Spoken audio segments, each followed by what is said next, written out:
ಹುಣಸೂರು ತಾಲೂಕು ಸರ್ಕಾರಿ ಸಾರ್ವಜನಿಕ ಆಸ್ಪತ್ರೆಯಲ್ಲಿ ಅವಧಿ ಮುಗಿದ ಮಾತ್ರೆಗಳನ್ನು ಕಾನೂನು ಪ್ರಕಾರ ಕಂಪನಿಗೆ ವಾಪಸ್ ಕಳುಹಿಸುವ ಬದಲು ಆಸ್ಪತ್ರೆ ಆವರಣದಲ್ಲೇ ಸುಟ್ಟು ಹಾಕಿರುವ ಗಂಭೀರ ಪ್ರಕರಣ ಬೆಳಕಿಗೆ ಬಂದಿದೆ.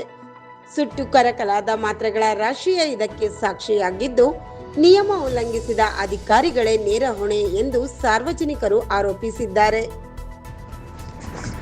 ಆಸ್ಪತ್ರೆಯ ಆವರಣ ಪ್ರವೇಶಿಸುತ್ತಿದ್ದಂತೆ ಸ್ವಚ್ಛತೆಯ ಕೊರತೆ ಎದ್ದು ಕಾಣುತ್ತದೆ. ಎಲ್ಲೆಂದರಲ್ಲಿ ಖಾಲಿ ಬಾಟಲಿಗಳು, ಕಸದ ರಾಶಿ ಬಿದ್ದಿವೆ. ಶೌಚಾಲಯಗಳು ಗಬ್ಬು ನಾರುತ್ತಿದ್ದು, ನಲ್ಲಿಗಳಲ್ಲಿ ನೀರು ನಿರಂತರವಾಗಿ ಸೋರುತ್ತಲೇ ಇದೆ. ಆದರೆ ವಿಪರ್ಯಾಸವೆಂದರೆ ಕುಡಿಯಲು ಮಾತ್ರ ರೋಗಿಗಳಿಗೆ ನೀರಿಲ್ಲದ ಪರಿಸ್ಥಿತಿ ನಿರ್ಮಾಣವಾಗಿದೆ. ಸರ್ಕಾರಿ ಆಸ್ಪತ್ರೆ ಎಂದರೆ ಬಡವರ ಪಾಲಿನ ದೇವಾಲಯ. ಆದರೆ ಇಲ್ಲಿ ರೋಗ ಗುಣವಾಗುವ ಬದಲು ಹೊಸ ರೋಗ ಅಂಟಿಕೊಳ್ಳುವ ಭಯವಿದೆ ಎಂದು ಸ್ಥಳೀಯರು ಆಕ್ರೋಶ ವ್ಯಕ್ತಪಡಿಸಿದ್ದಾರೆ. ಕೂಡಲೇ ಜಿಲ್ಲಾಧಿಕಾರಿ ಮತ್ತು ಜಿಲ್ಲಾ ಆರೋಗ್ಯಾಧಿಕಾರಿಗಳು ಸ್ಥಳಕ್ಕೆ ಭೇಟಿ ನೀಡಿ ಪರಿಶೀಲಿಸಬೇಕು ಎಂದು ಒತ್ತಾಯಿಸಿದ್ದಾರೆ.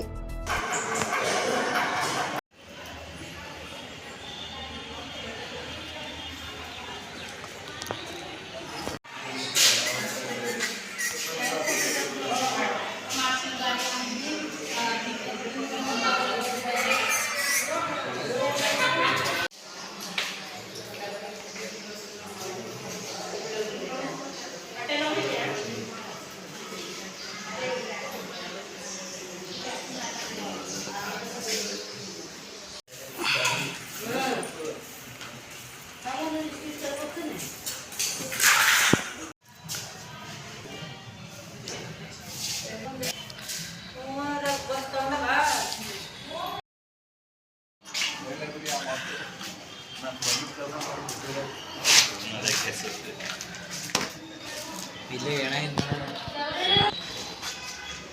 ಕ್ಲೀನ್ ಮಾಡಿಲ್ಲ, ಇದನ್ನು ಹಾಕಬಹುದು.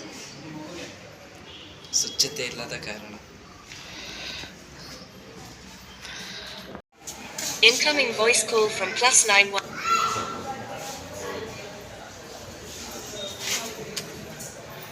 ಸರ್ಕಾರಿ ಆಸ್ಪತ್ರೆಯ ವ್ಯವಸ್ಥೆ ಇದೆ,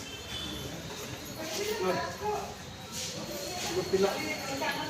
ಸಾರ್ವಜನಿಕರ ಬೆನ್ನು ಮಲಗಬೇಕು, ಅದನ್ನು ನಿದ್ದೆ ಮಾಡಬೇಕು. ರೋಗಿಗಳು ಬಂದರೆ ಡಬಲ್ ಸಂಕಟ ಬರ್ತದೆ.